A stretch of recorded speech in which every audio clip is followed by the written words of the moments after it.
It was a quiet Sir, morning in the vast mansion of James I need to Whitmore, speak with you a about something billionaire important. known for his steel heart and unshakable pride.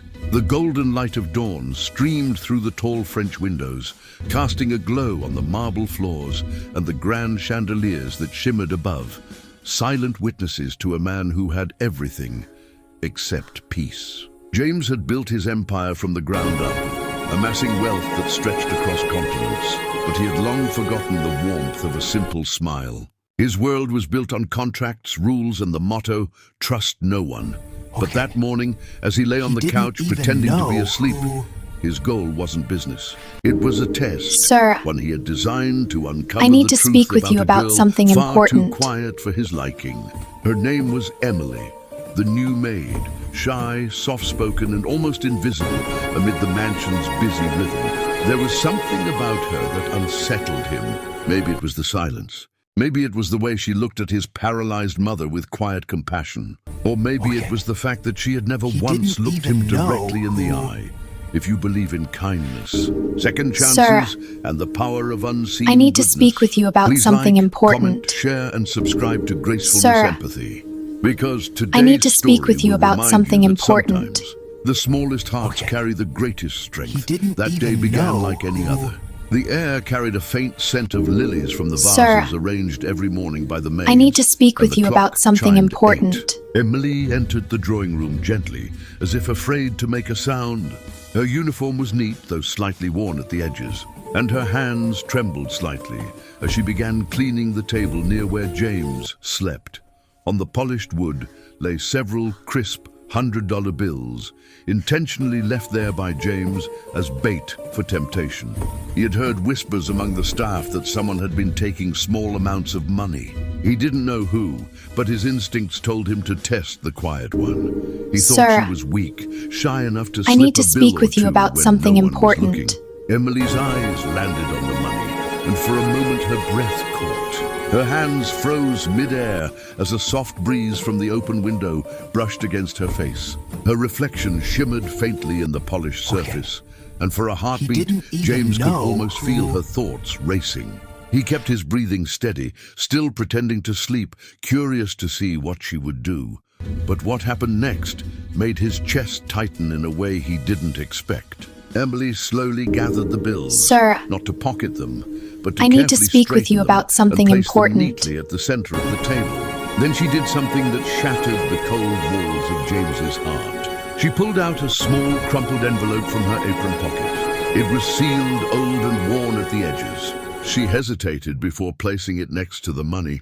Her hand lingered over it, trembling slightly, and she whispered something under her breath, too soft for James to hear. Then she stepped back, eyes glistening, and quietly resumed dusting the nearby shelf.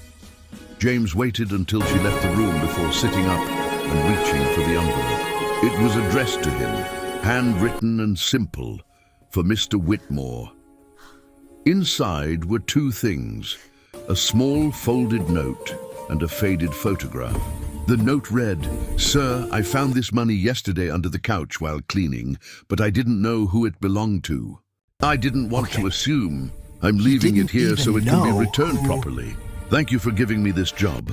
It means more than you know. Emily." The photograph showed a young girl, maybe 10 years old, in Sir, a hospital bed holding a teddy bear. I need to speak with On you the about back, something important. In the same careful handwriting were the words, "My little sister Anna. I'm saving up for her treatment."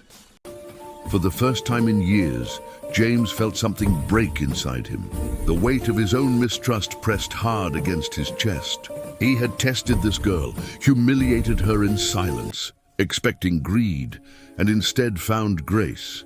He leaned back in his chair, staring at the photo, remembering how his own sister had once suffered while he was too busy chasing profits to be there. A memory he had buried for years now clawed its way back to the surface.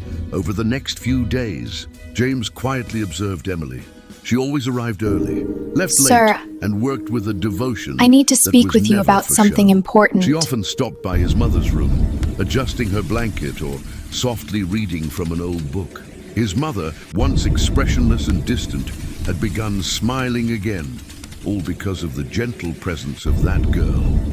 And still, Emily never once mentioned her sister or her struggle. She simply worked, grateful for the little she had. One evening, as rain poured outside and thunder rolled across the hills, James found himself pacing the halls, unable to sleep. He stopped outside the kitchen and saw Emily sitting alone at the table, eating a piece of bread with tea. The way she looked at I need to speak with you about something important. Half in awe, reminded him of how he used to watch storms as a child, back when life was simpler. Something about her purity made him realize how lost he had become. I need to speak with you about something important. James called his accountant and quietly arranged a donation in Emily's name to a hospital specializing in pediatric care. He didn't sign his name on the form. He wanted I need to speak with you about something important. But that evening, when the hospital called with the news that her sister's treatment was fully funded, Emily broke down in the hallway, crying, not from sadness, but from relief. James watched from the doorway, hidden in the shadows, feeling something within him. I need to speak with you about something important. Her sobs filled the air. The next day, Emily came to work with tear-swollen eyes, but a brighter smile than he had ever seen. She moved lightly through the mansion, I need to speak with you about something important. Worked, as if the whole house had been filled with new life. James couldn't help it. He had to tell her the truth. When he finally did, when he confessed that he had I need to pretended speak to with you sleep about to something test her important. honesty, and that he was the one who paid for her sister's care. Emily didn't say a word. She simply looked at him, her eyes shining with tears, and whispered I need to quiet, speak with you about "Thank something you," important. filled with more sincerity than any praise he had ever received in his boardrooms. In that moment, James realized that kindness is not weakness. It is I need the to speak with you about stay something pure important. in a world that rewards greed. He learned that trust can be born not from power, but from humility. From that day on, the mansion changed. The flowers seemed brighter. His mother laughed again, and the air carried a warmth that had long been missing. Emily stayed, I need to speak with not you as a about maid, something but as part important. of something greater, a quiet reminder of the enduring power of humanity.